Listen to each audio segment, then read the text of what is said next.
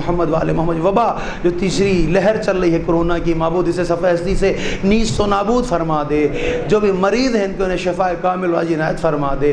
اے پروردگار